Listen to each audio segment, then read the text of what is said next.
Only very few phases manage to survive the reset that strikes Hyrule every other game. Link and Zelda remain, of course, Ganon is often safe, and Impa, Beetle and Tingle have all managed to survive the Great Snap as well, to varying degrees.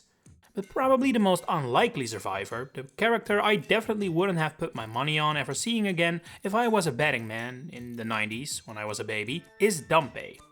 He has appeared in a total of 7 mainline Zelda games, as well as one spin-off, and just to make clear how much that is, Impa has been in the same amount of games as Dampé since his introduction. That's how prolific this strange little man is. And yet, I never see people rallying for him. No one wants him in Smash Bros. Hell, he isn't even on Hyrule Warriors, and that's a Zelda-focused crossover game. They let a freaking cucko in before Dampé, and we all stood by and did nothing. Well, I am here to give Dampé the credit and spotlight he deserves, as one of the most prolific characters in The Legend of Zelda. Like many staples of the Zelda series, Dampé made his first appearance in Ocarina of Time. He is introduced as the Gravekeeper of Kakariko Village Graveyard here, who sleeps during the day and roams during the night. While Dampé sleeps, his role of the resident roamer is taken over by a young boy, who is his greatest fan and, judging by how little people seem to bat for Dampé, possibly his only fan. During the evening is when Dampé shows his real value to Link, by organizing his famous heart-pounding grave-digging tour, a minigame he inherited from an unnamed character from A Link to the Past. Just like in that game, asking Dampé to dig out certain graves can reward you with rupees, nothing at all, or the real grand prize, a piece of heart.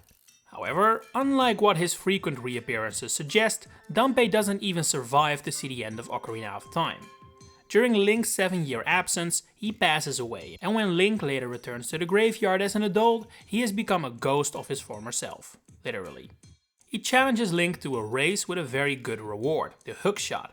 If you then also finish the race within a minute, you are rewarded with another piece of heart, making Dampé one of the few characters in Ocarina of Time that is associated with 2 pieces of heart. Others include the Skull Kids and the fabulous 5 froggish tenors, so he's in decent company. Just like almost everything else in Ocarina of Time, Dampé would return for Majora's Mask a few years later. What is noteworthy, however, is that he is one of the few returning faces who actually retains his entire personality and name.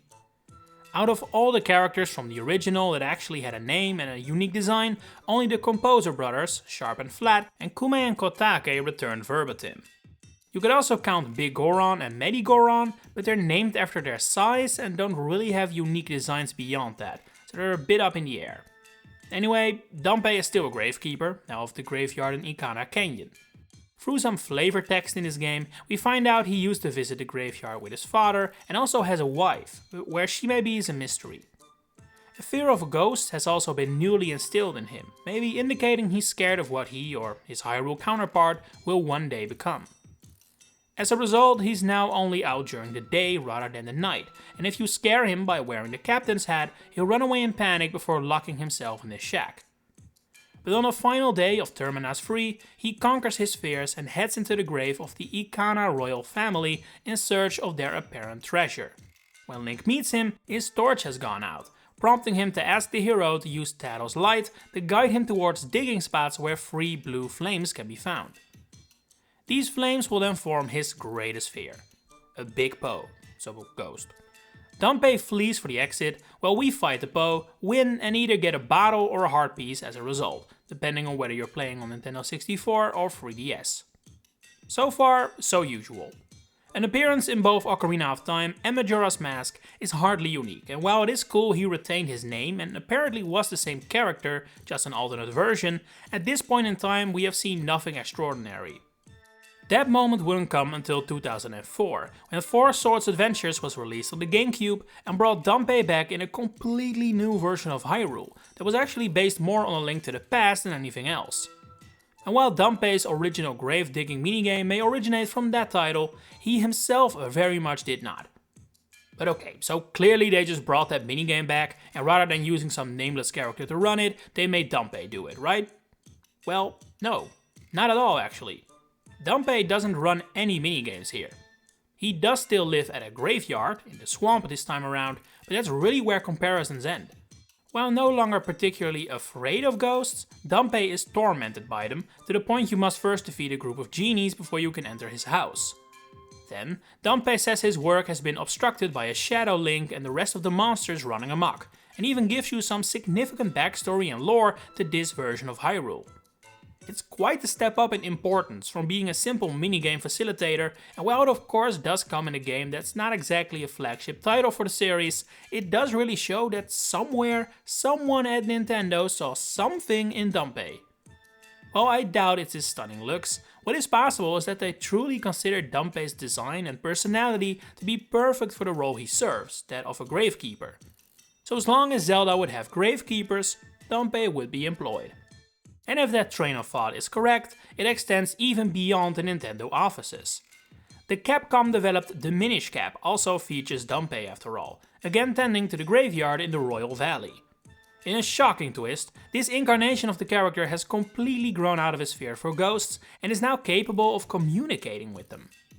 Link meets him when he heads to the graveyard to speak to the ghost of the ancient king of Hyrule, which Dampé, trusting man that he is, immediately believes, handing Link the key to the graveyard. It will then be stolen by a bird, after which Dampé will give some tips on how to get it back, but his most prominent role in the game doesn't happen until you've completed the Royal Crypt, the local mini-dungeon. You can now fuse kin stones with ghosts to open secret areas, as well as basically tell you how to get through the Lost Woods. While Dampé's appearance in this title is nothing earth-shattering, it is interesting how his portrayal here is quite different from before. He seems a lot more eloquent and knowledgeable, something that was slowly being established with Four Swords Adventures, and this game only expands on that. Later, this side of him would only grow further, but first there was one final return to his dim-witted self. In A Link Between Worlds, Dampé would return for the first time in nearly 10 years. Interestingly enough, this marks the second time Dampé appears in a game that takes after A Link to the Past, despite not being in that original game whatsoever. He is once again, say it with me now, a gravekeeper, now located in the sanctuary north of Hyrule Castle. His role here is arguably the smallest it has ever been, as he's really just a minor character who can be seen talking to Ceres and then giving Link some tips on how to reach her after she locks herself in the sanctuary. To get some mileage out of his character model, Dampé also has a Hyrulean counterpart of the same name, who's also a gravekeeper, but since there are no graves, he has nothing to keep. Not sure if that's a good or a bad thing actually, but it is what it is. Now, following this appearance, I wouldn't have been surprised if we never saw Dampé again.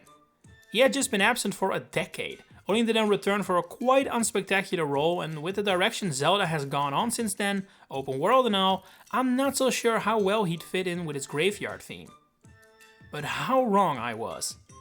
Not only has Dampé somehow found his way into games based on A Link to the Past without ever being in the original, he was now also being added to remakes he was never even in. Link's Awakening for the Switch is a quite faithful remake story-wise, but it does include a brand new dungeon builder side endeavor, and Dampé is the man chosen to run it all. For the first time in the series, he is no longer a gravekeeper, but instead an artist, I guess? Craftsman? It's never outright said, I think. But his role here is creating chambers based on those you've encountered and then allowing you to put them together to create your own dungeons. It's a huge departure from the Dampé of old, with at this point really nothing remaining of what he used to be except for his appearance, name and the fact that he lives in a remote shack. I do want to say his design is made a little more refined though. He doesn't look as bewildered or ogre-like, for lack of a better word, as he did in older games. His eyes aren't lazy anymore, for example, and his proportions are not significantly different from other Hylian characters. While Link's Awakening still kept it a little unclear what Dampé's newfound profession actually is, all our questions are answered in his next appearance in Echoes of Wisdom. He's clearly an inventor or engineer here, who can be found to the north of Hyrule Field. His role in this game starts off with a little nod to the Minish Cap, having him chase after a crow that stole his key. After you get it back, you're invited to his shack, where now the suddenly self-described genius works on his crafts.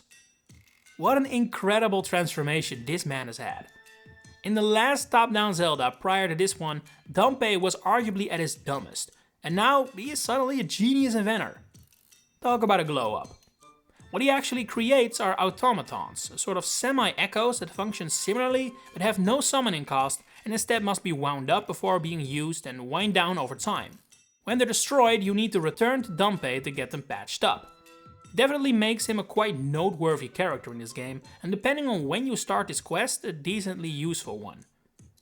However, if you do this quest later down the line, which I'd wager most folks did, since it's quite out of the way and you need to have completed Elden Volcano to access most of it, his automatons simply don't weigh up against the echoes you've obtained by then, especially since many are battle focused. At least the Goldfinch has the added bonus of extra rupees and unlimited gliding, although whether that is worth the annoying winding mechanic is up for debate.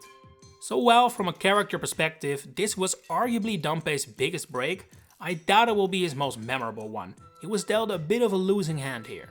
But at the very least he is very much alive and kicking again, with a streak of 3 back-to-back top-down Zelda appearances now. Like I said in my intro, in terms of mainline games, he is now featured in way more titles than Tingle, for example. Yet he seems to receive a lot more attention and even has his own spin-off series. Dampé has been reduced to a prolific figure in the shadows, and maybe, in a weird way, that kinda fits him. He isn't a show-off, he isn't main character material. He's just a humble guy who lives far away from everyone else, doing his own little thing. May we see him do it many times more. How do you feel about Dampé? Do you enjoy seeing him pop up again, or do you simply not care for him at all? Share it in the comments below. If you enjoyed this video, please consider giving it a like and subscribe to the channel to stay updated on all my future Zelda content coming up. For now, thanks for watching and enjoy the rest of your day.